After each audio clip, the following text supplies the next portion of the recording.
أشهد أنك كنت نورا في الأصلاب وبالشامخ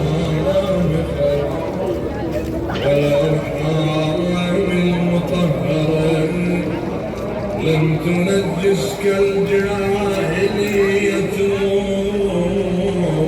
بإنجاسها، ولم تلبسك من مثل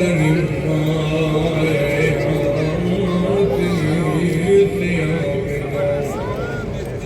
وأشهد أنك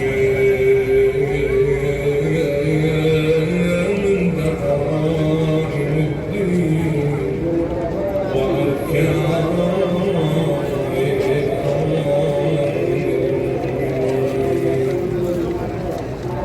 وأشهد